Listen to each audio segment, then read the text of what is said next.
All right, Greenwood Stock Trading, getting right into this. Just want to talk about patterns and waiting for your moment to make the trade. So we've been looking at these patterns, and I feel more and more confident every single time we get the move that we expected. We've been talking about this. We've been talking about ranges especially. And this is the daily chart on SPY. So whenever we've seen before an engulfing a break out of a certain range, especially a tight range, we see a drastic move. So we were looking at last week. Let me pull up the weekly. We're looking at last week as unsustainable. 3 weeks ago, unsustainable range. So this range that we're looking at was only about 407. I'm sorry. So if you look at the top right here, you see the range 417 to 406. It's about $11 range. Now, an average SPY is going to be trading in, a $20 range, $28 range, $30 range. Here we got 25. Here we got 28 again. This week we got 13. Okay, so we're looking to complete this range now, which, now that I think about it, is a good way to really measure how sustained these moves will be. So here we got a high of 383 and a low of 362. So that's 20 points. All right. Last week we got 20 points, and this week so far we have 13 points. So what that tells me is we should expect at least 370s, maybe low 360s if the market gets really bad.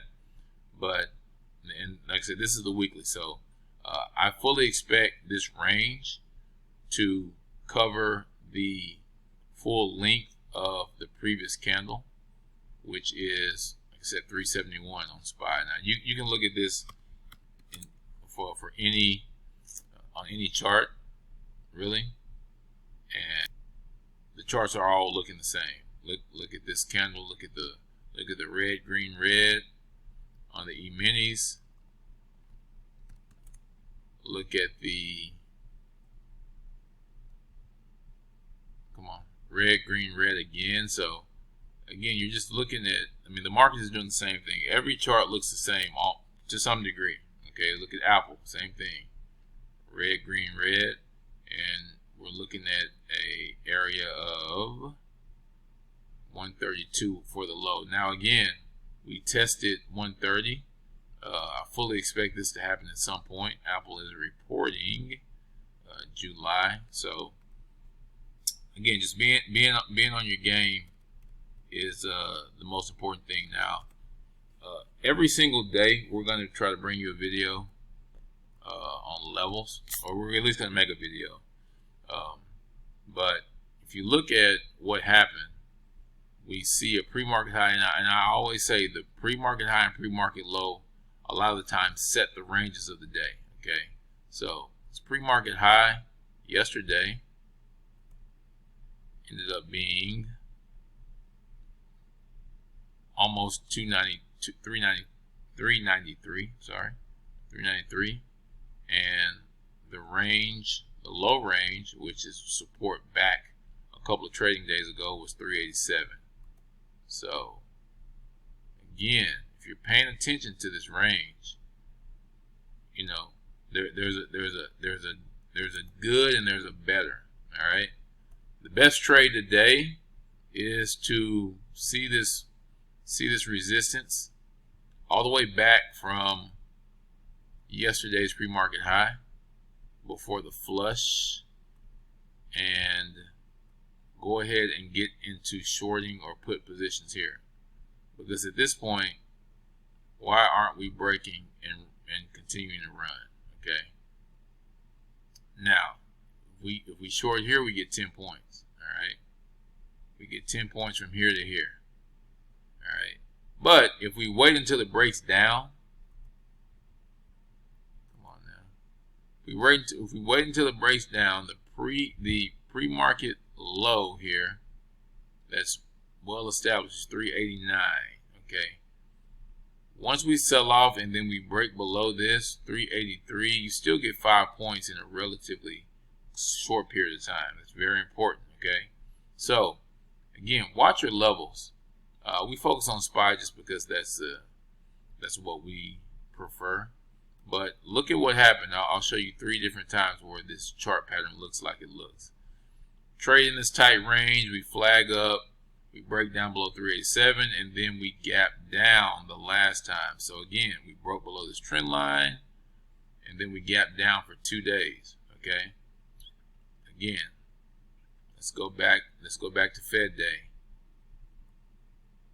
Again, we see this tight range. We break below it, the low of the day, and then we push from 440 all the way down to 425. All right. So we are fully expecting this candle, this next candle to be down well in the low 370s. I would be surprised if it doesn't.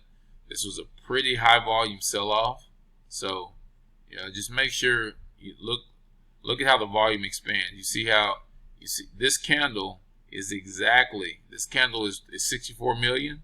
Okay, now this candle is 66 million. So the next candle, 86 million. Today we do 86 million. Okay, so this next candle and the volume bar should take us down into the 370s. We got 373 puts right now. Is what our position is. 373 puts. And let's look at the last time we got this on the hourly chart. Yeah, I mean, look at it. Look at the tight range and then the sell-off. Okay, we get a tight range and then we get sell-off all the way down to 364s. We rally. Now we're back here at 380s. We're right here again, 380s, 370s, 380s, and the next day, what did we do? We gapped down to 365. This was from 380 to 365.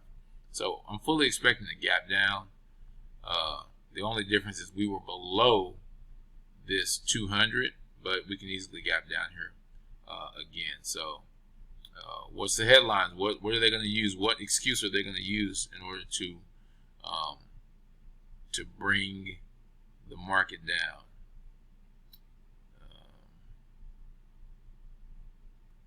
Dallas Fed. Again, Dallas Fed said, I mean, there's no manufacturing. Manufacturing is not where it needs to be. Okay, we got oil up. We got oil prices up. All right. Oil stocks. We get a gap up today. And